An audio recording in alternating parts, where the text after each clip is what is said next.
Ngayon, matapos pumutok sa Kongreso na si Harry Roque umano ang posibleng mastermind o nasa likod ng fake video at picture ni Pangulong Bongbong Marcos na pinaputok nila noong nakaraang taon tungkol umano dyan sa pulburon na binabanggit nila. Dapat magpetisyon, dapat harangin, dapat huwag maapruban ng Netherlands government ang political asylum application ni Harry Roque. Dapat siyang pauwiin sa Pilipinas. Dapat pabalikin ng Pilipinas at papanagutin dito sa fake video ito. Kasi ito po ay may pagkasedisyon. May pagka-rebellion. Kasi ang sinasabi nitong si Cunanan, yung pong isang testigo na humarap sa Kongreso, na ang sabi raw ni Roque ay nagkamali sila ng binangga. Kaya kong pabagsakin ng gobyerno. At kayong pala ay dahil sa paglalabas, isa lang sa kanyang gusto na ginawa at pinalabas na fake video, edited video at picture ni Pangulong Marcos. Napakabigat po na ebidensya yan. Under investigation pa yan ng DOJ at saka ng NBI, kaya pwede pang talakayin. Pero dahil lumabas si Cunanan, Puebles Cunanan na testigo sa Tradcom na in-interview at parang cross-examination na ang ginawa ni Congressman Acop, isa ring abogado at dating retired PNP, police, ay lumabas po yung sinumpaang salaysay na sa Hong Kong na plano ang paglalabas. Kung saan ginawa, hindi alam. Pero doon na plano kung saan. International media, vlogger, or local. Pero international nila nilabas. Dahil sila nagpunta sa Vancouver at doon ginawa ang expose na fake video ng paninira kay Pangulong Marcos. Kaya matibay na yan. Attention sa DOJ, Department of Justice, Department of Foreign Affairs. Kayo po yung may kapangyarihan, Office of the President, na magpetisyon before Netherlands government para harangin ang asylum application ni Roque. Kasi pinagmamalaki ni Harry Roque na siya ay nag-apply na ng asylum. Hindi na raw siya uuwi ng Pilipinas sa ilalim ng Marcos administration. Kaya pala siya ay ayaw umuwi, hindi lang takot dun sa Kongreso kasi kinontempt siya dun, ipakukulong siya dun. Hindi lang doon sa kasong qualified human trafficking, nakapile na sa DOJ, National Prosecutor Service, tungkol sa POGO operation. Ang complainant diyan, Presidential Anti-Organized Crime Commission. At iba pang kasong libel na nakapile dito sa Quezon City sa kanya. Pinail naman ni Trillanes.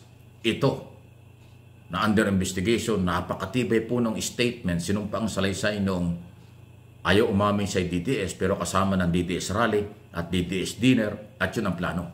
Ilabas nga po yung edited, ginawa-gawa lang na video at picture na kontrobersyal ng nakarang taon laban kay Pangulong Marcos. Napakabigat po niya. Abogado si Harry Roque, pero bakit niya ginawa yan? Dahil siya ay desperado dito sa kasalukuyang gobyerno. Dahil siguro tumakbo siya na senador na talo. Baka, sinasabi ko lang, baka umasa na bibigyan ng posisyon after siya ay matalo ni Pangulong Marcos. Pero hindi siya nabigyan ng posisyon kasi puro batikos nga ang kanyang ginawa sa administrasyon.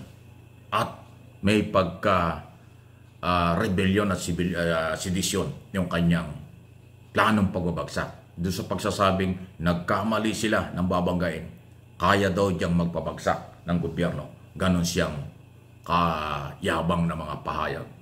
Grabe. So hindi yan pwedeng i-deny mo lang, pero meron testigo na pwedeng gamitin ng DOJ, pwedeng gamitin ng NBI doon sa ongoing investigation dyan sa pulburon issue. Ang lupit po niya. Maaring si Maharlika dapat idamay kasi kasama sila dyan sa mga plano. Sila nagpaputok, pati yung mga vlogger, pati yung mga social media naglabas nito dahil fake pala talaga, paninira lang. Gusto ang layo nila sirain si Pangulong Marcos sa international community.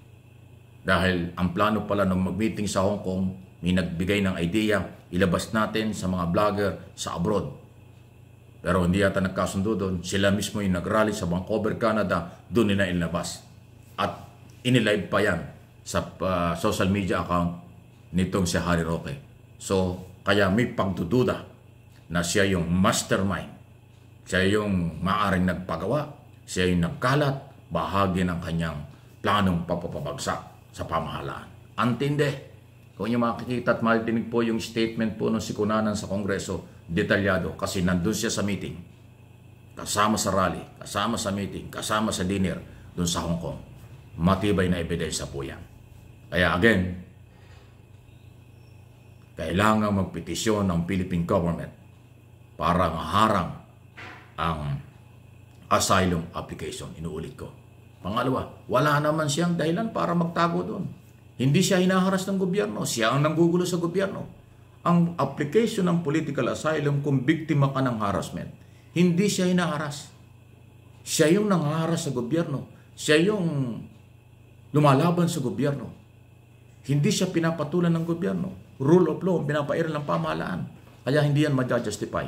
Kaya dapat ipaliwanag ng Department of Foreign Affairs, Office of the President, dan sa Netherlands government para maharang ang application. Kasi pag na-approvean yan, hindi talaga uuwi yan. Kasi asylum na.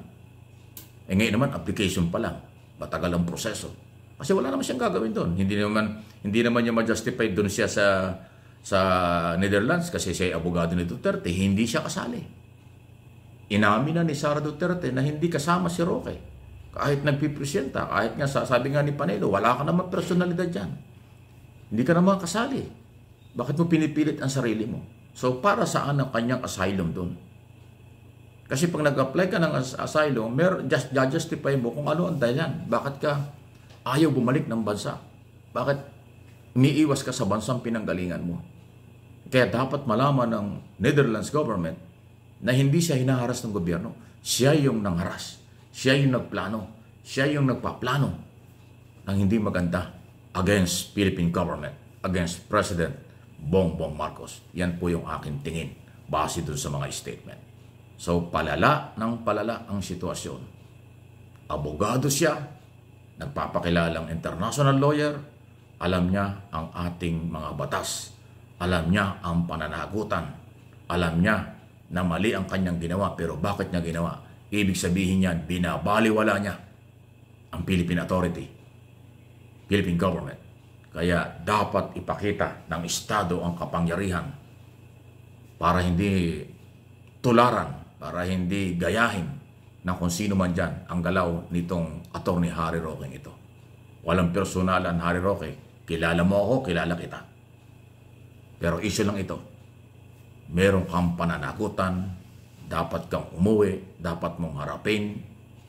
Alam mo ang batas. No one is above the law.